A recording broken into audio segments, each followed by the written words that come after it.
première question, c'est que je voulais te demander pourquoi est-ce que tu as voulu parler dans cet album, dans cette BD, des grossesses non désirées, en fait.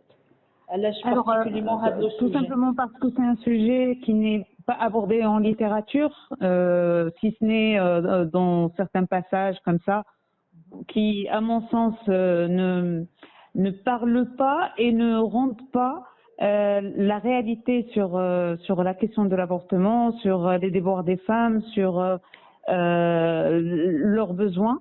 Et du coup, c'était quelque chose qui me manquait moi personnellement en tant que femme et en tant que qu'autrice engagée pour les droits des femmes. Ça d'un côté. Après, il y a eu bien sûr un petit élément qui m'avait marqué où j'ai assisté à une négociation pour une négociation autour d'une intervention et qui s'est mal passée et ça m'a poussé à réfléchir au destin de cette jeune femme qui avait besoin d'aide tout simplement et qui ne pouvait pas parce qu'elle ne pouvait pas se permettre l'intervention, sans parler bien sûr de toute la pression qu'il y a sur cette question, sur les praticiens et tout ça. Et donc voilà, lorsque Aude Masson m'a proposé de collaborer ensemble, je me suis dit j'ai envie de parler de cette histoire et d'en parler de façon pas totalement dramatique. Bien sûr, c'est une question dramatique, mais je voulais aussi en parler avec toujours un espoir, une porte ouverte sur l'espoir. Donc C'est pour justement, ça il y a que de je me suis l'humour, un dit. peu d'humour, si j'ai bien compris. Est-ce qu'on peut parler d'humour réellement dans un Alors, thème aussi sérieux, on va dire? ouais. Alors effectivement, le sujet est tellement sérieux, mais comme on voulait en faire une BD et justement on voulait garder un petit peu cet espoir parce qu'on a toujours l'espoir que les choses changent, surtout avec toutes les révisions des lois, que ce soit dans le code de la famille ou le code pénal qui concerne les conditions, la condition des femmes au Maroc. Donc on a cet espoir-là et le but c'était pas d'écrire quelque chose de dramatique, de lourd qu'on pourrait pas finir. Il y a aussi le fait que le trait de Aude Masson ne se prête pas à quelque chose de super dramatique. Donc moi je voulais qu'on garde l'espoir d'un côté et puis s'il y a humour, il y a de l'humour de situation, c'est-à-dire des situations qui sont drôles. Mais le sujet en lui-même, il est très sérieux et on l'a traité avec tout le sérieux qu'il faut. D'accord. Alors, on parle, enfin, dans les extraits que j'ai lus des articles qui ont été écrits sur la BD, on parle d'un road trip réellement. Est-ce que tu peux nous expliquer c'est quoi justement la démarche pour l'écriture de cette BD? Est-ce que tu peux nous en parler un peu plus? Alors en fait, la BD commence avec une scène d'un avortement qui se passe mal, d'une arrestation de médecins, d'une patiente qui est morte, et puis de tout un débat national. Bien sûr, ça c'est de la fiction pure, mais s'ensuit alors tout un débat national sur l'avortement. Et là, c'est des choses réelles qu'on a vécues pendant les différents débats qui ont eu lieu au sujet de l'avortement. Et donc, du coup, automatiquement, ce qui se passe dans ces situations-là, c'est que les praticiens prennent peur. Donc, ils ne veulent plus oser une intervention. Et on se retrouve avec trois personnages qui vont être à la recherche d'une solution. Et donc, elles vont tout simplement vouloir juste éviter la source du problème et la source du buzz, du bad buzz. Et donc, elle s'éloigne un petit peu de la ville pour chercher une solution dans une plus petite ville et puis dans un dispensaire, dans un coin perdu. Et puis, elles vont descendre petit à petit parce qu'elles n'ont pas de solution et qu'elles sont en train d'errer sans espoir. Et voilà, quoi. Et donc, en fait, c'est un périple, c'est ça? C'est un périple. C'est un périple, en fait, à la recherche d'une solution. C'est pas un voyage vers une destination connue. C'est aller toujours plus loin à la recherche d'une autre solution. Parfois dans un processus de suite, parce que effectivement il y a la famille qui nous persécute, il y a la police qui est là parfois, et donc du coup on est toujours en train d'errer à la recherche d'une solution, et cette solution qui va venir, et pendant tout ce voyage-là, on a lui qui est dressé dans l'attente de cette déclaration et cette annonce du gouvernement, en fait de la commission et du conseil du gouvernement qui est censé nous apporter une solution. Et donc en fait, tout au long du voyage, ils sont en train de guetter cette annonce qui va venir. D'accord. Alors, le livre, il est déjà sorti. Au Maroc, il est disponible. Où est-ce qu'on peut le trouver? Alors, pas encore. Oui. Alors, la bande dessinée va sortir. La bande dessinée est disponible en précommande actuellement. Elle sort le 3 avril en France.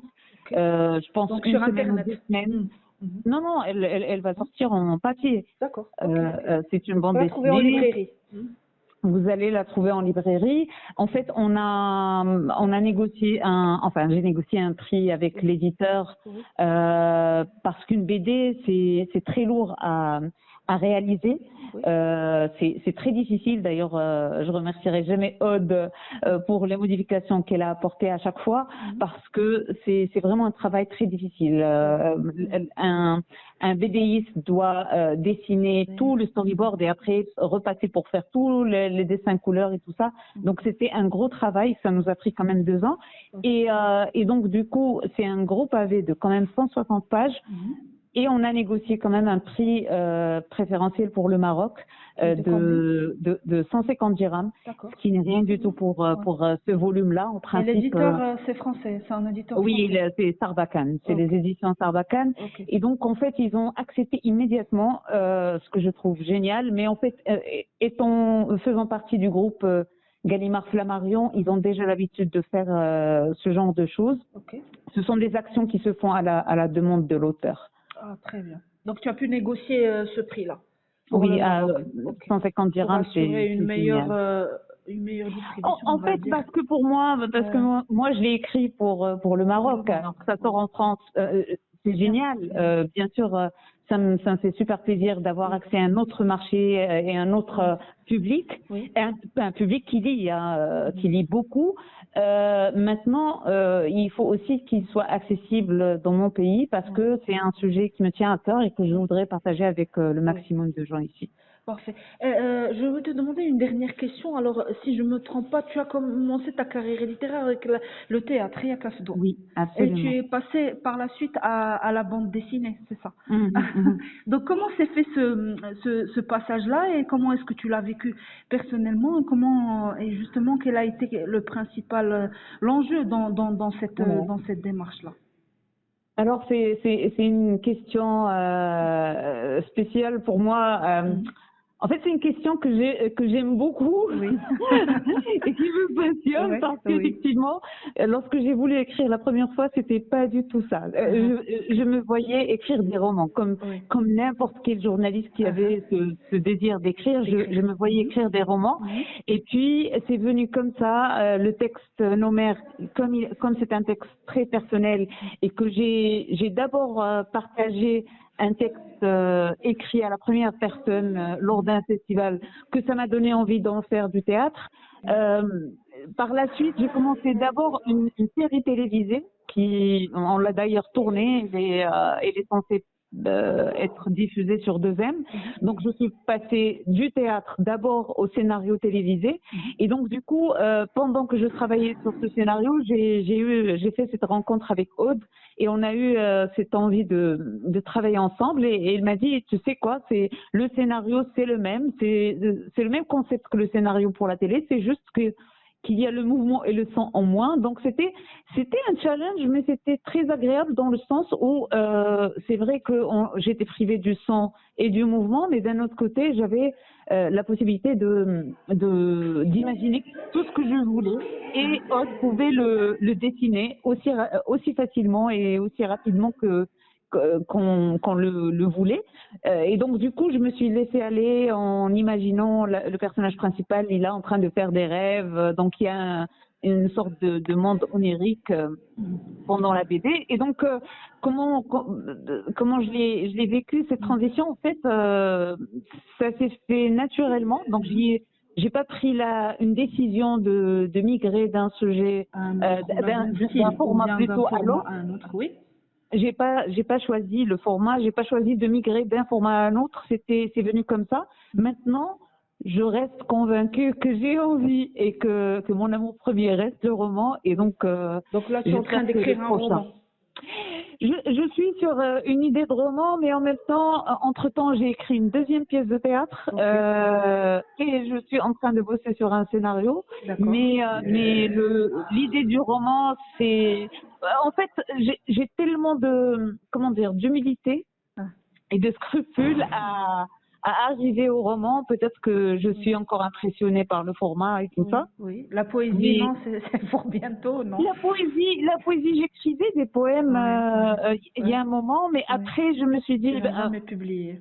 Non, de toute façon c'est très difficile de publier de la poésie, tu vois. La poésie, tu la partages soit en lecture directe, soit en, je sais pas moi, des sites. Si on avait par exemple des magazines spécialisés littéraires et tout ça, on pourrait imaginer de publier des nouvelles comme ça, par exemple, ou des poèmes et tout ça. Mais malheureusement, il faut faire avec ce qu'on a. Et aujourd'hui, je me dis que le roman, déjà, il y a un marché pour, et c'est quelque chose qui m'a toujours passionnée, donc j'espère que je vais le faire bientôt. D'accord. Bah, merci beaucoup, Fdoua. Merci à toi, Très bon courage merci beaucoup. Je voudrais juste ajouter un petit truc, si je peux. Oui, bien sûr. En fait, je voulais juste parler que ce soit d'abord de Aude Massot, parce que pendant que je travaillais avec elle, je travaillais en parallèle sur le projet de scénario et de scénario télé, et donc du coup je veux absolument la remercier, parce que travailler avec quelqu'un avec qui on partage non seulement une vision, mais avec qui il y a du respect. Il y a du respect dans l'échange. C'est très important. C'est très important. Ça nous permet d'avoir une vision ensemble, de faire du compromis, ça c'est certain. Moi, je dirais pas que mon scénario n'a pas été changé, par exemple, ou touché et tout ça, mais c'était normal. Il a fallu que je fasse des compromis, comme elle en a fait, mais on a travaillé dans un respect total, et de la créativité de l'autre, mais surtout de la culture de l'autre. Et pour moi, c'est très important, parce que Aude est française, elle ne connaissait pas énormément de choses sur la société marocaine, et elle a été super à l'écoute et super respectueuse des spécificités culturelles. Donc, pour moi, ça, c'est quelque chose que j'ai apprécié, et la même chose pour l'éditeur.